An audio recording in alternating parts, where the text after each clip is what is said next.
Welcome to Story Time, a place where real fear meets the unknown. Here, we dive into true scary stories, chilling suspense, dark mysteries, and haunting horror that will make you question what's real and what's watching. Every story is carefully told to pull you into the shadows because sometimes the most terrifying things actually happened. New stories drop 3 times a week, so if you love suspense, mystery, and horror that keeps you up at night, this channel was made for you. Make sure you subscribe, like, and follow Storytime so you never miss a story. Turn on notifications because the next one might be worse than the last.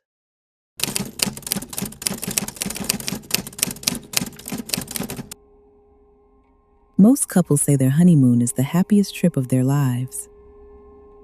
For one couple, it became the last trip they ever took together.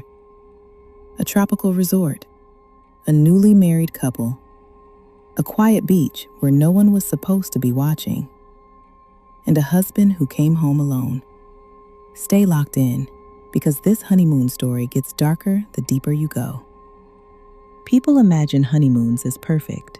Sunsets, champagne, couples posting smiling photos online. But sometimes the pictures don't tell the real story. This one started in a place most people dream about, a tropical island, crystal blue water, white sand beaches, luxury resorts everywhere you look. In July of 2017, a newly married couple arrived there for what was supposed to be the beginning of their life together. Her name was Gabby. She was 36 years old. Friends described her as energetic and the kind of person who loved travel. The kind of person who would plan entire trips months in advance. Her husband, Louis, was a businessman from the UK. They had just gotten married a few months earlier, and this trip to the Caribbean island of Anguilla was meant to be their honeymoon. At least, that's what everyone thought. The resort they stayed at was beautiful, one of those quiet luxury places where the villas overlook the ocean, palm trees swaying, private beaches, the kind of place where people go when they want to disappear from the world for a week. For the first couple of days, everything looked normal. They took photos together, walked along the beach, ate dinner at the resort restaurant. Other guests remembered seeing them around, but a few people later said something felt off. Staff noticed the couple arguing more than once. Nothing dramatic, just tension. The kind of uncomfortable silence couples get into when something bigger is going on beneath the surface. But nobody thought much of it. Couples fight on vacation sometimes. It happens. Then came the night everything changed. It was late evening, the sky was dark, and most guests were either in their rooms or at the bar. Louis later told police they had decided to walk along the beach, just the two of them. The beach near the resort wasn't crowded at night. In fact, parts of it were almost completely empty, just waves hitting the sand and the wind moving through the palms. According to Louis, they sat down on the beach together. They talked, and then suddenly, everything went wrong. He claimed they had gotten into an argument, a bad one that escalated quickly. Louis told investigators that Gabby had become emotional and upset. Then he said something happened that shocked everyone when the story came out. He said she attacked him. According to his statement, Gabby grabbed a rock and tried to hit him. He claimed he panicked, and in the chaos, he strangled her. Right there on the beach, under the dark Caribbean sky. He later said he didn't mean to kill her, that it happened during the struggle. But here's the thing. Instead of immediately calling for help, Louis went back to the resort. Alone. Gabby was left on the beach. It wasn't until the next morning that her body was discovered. A local resident walking along the shoreline spotted her. Police were called, and very quickly, the quiet luxury island turned into an active investigation. Detectives started talking to resort staff, guests, anyone who had seen the couple. Louis was questioned. At first, he stuck to the story that it was self-defense, but the details didn't sit right with investigators. The timeline didn't make sense. The injuries didn't match the version he described. And the biggest red flag? He had left the scene. That alone raised serious questions.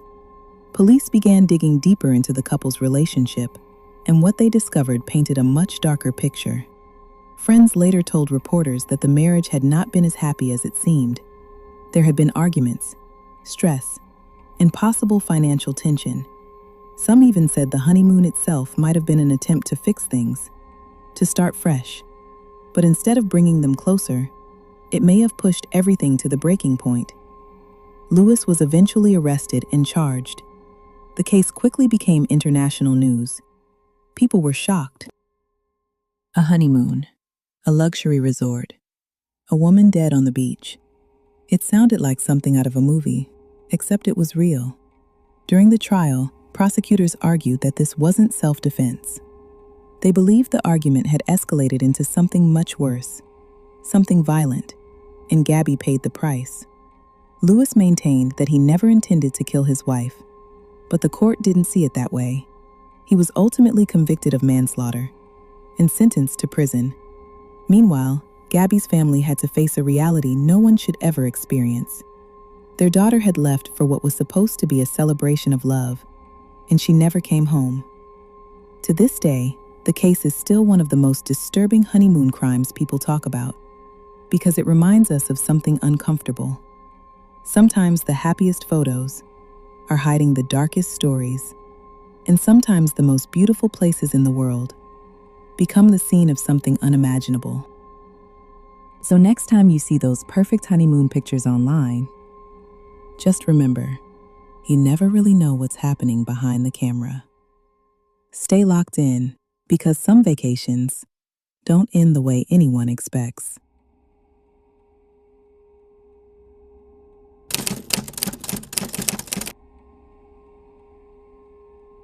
Most people imagine honeymoons as the happiest trip of their lives.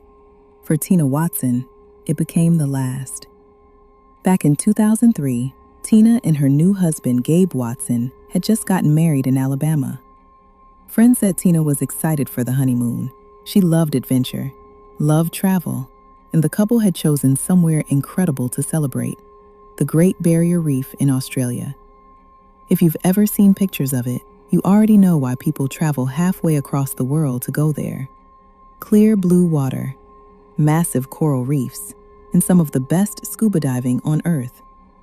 Just 11 days after their wedding, Tina and Gabe joined a scuba diving tour boat headed out to the reef. Other divers on the trip remember Tina being excited, but also a little nervous. It was only her second time diving. Gabe, on the other hand, had much more experience. When the group entered the water, everything seemed normal. Divers slowly descended beneath the surface, following the instructor. But only a few minutes into the dive, something went wrong. Divers later reported seeing Tina suddenly struggling underwater. She appeared to be sinking. Her air regulator came out, and instead of swimming up to help her, witnesses said Gabe seemed to hesitate. Then he swam away. Tina sank nearly 100 feet to the ocean floor. Other divers rushed down to pull her up, but by the time they reached her, she had already drowned. At first, the death was ruled an accident, a tragic diving incident. But the deeper investigators looked into the case, the stranger it became. Tina had taken out a large life insurance policy before the wedding, one that would pay out hundreds of thousands of dollars. There were also reports that Gabe had been involved with another woman back in the United States. Suddenly, the honeymoon death didn't look like an accident anymore. Years of legal battles followed, trials in 2 different countries, and even today, the case still sparks debate. Because some investigators believe Tina's death was a tragic accident, while others believe something much darker happened beneath those waves.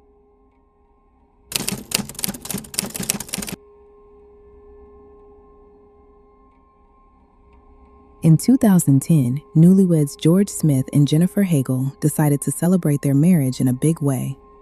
Not a resort, not a beach, a luxury cruise. They boarded a massive ship sailing through Alaska's Inside Passage, a route known for glaciers, wildlife, and incredible views. The trip was supposed to be unforgettable, and in a way, it was. But not for the reasons anyone expected. On the night of July 5th, George had been drinking heavily with other passengers. Multiple people later said he appeared extremely intoxicated. At one point, he was seen returning to his cabin with several other men. That was the last confirmed time George Smith was seen alive. Early the next morning, something strange was discovered. There was a large bloodstain on a lifeboat canopy below the couple's balcony. 4 decks above. His body was never recovered. The FBI eventually launched an investigation. The case gained massive media attention. Witnesses said they heard loud noises coming from the couple's cabin that night. Furniture moving, arguments, crashing sounds. But no one ever saw exactly what happened. And without a body, the truth has remained just out of reach. To this day, the disappearance of George Smith remains one of the most mysterious deaths ever connected to a cruise ship. A honeymoon that literally vanished into the ocean.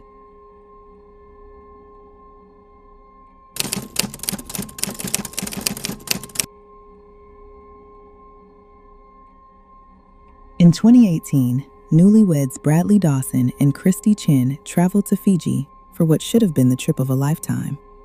They stayed at an ultra-luxury private island resort, the kind of place where villas sit directly over the ocean, crystal water beneath your feet, and complete privacy.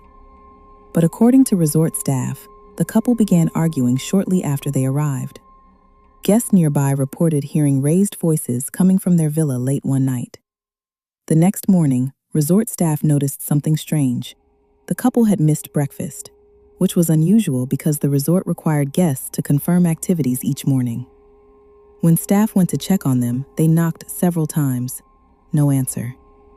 Eventually, they entered the villa. Inside, they found Christe Chen dead in the bathroom. Bradley Dawson was gone, completely gone. Authorities began searching the island. Boats scanned nearby waters. Police checked nearby islands, but Dawson had disappeared. For nearly 48 hours, no one knew where he was. Then a local boat crew spotted him on another small island nearby. He was arrested and later convicted of murder. What started as a luxury honeymoon in paradise ended in a prison sentence and international headlines. And that brings us to the end of tonight's story. If this story stayed with you, if it made you pause, think, or sent a chill down your spine, then Storytime did exactly what it was meant to do. Here on Storytime, we uncover real stories, unexplained moments, and true events that remind us. Some things are far stranger than fiction. If you enjoy suspense, mystery, and stories that linger long after the screen goes dark, make sure you like, subscribe, and turn on notifications so you never miss a new upload. I release new stories 3 times a week, and I'd love to have you back for the next one. Until then, stay safe, stay curious, and remember, every story has a shadow. Good night, and I'll see you next time on Storytime.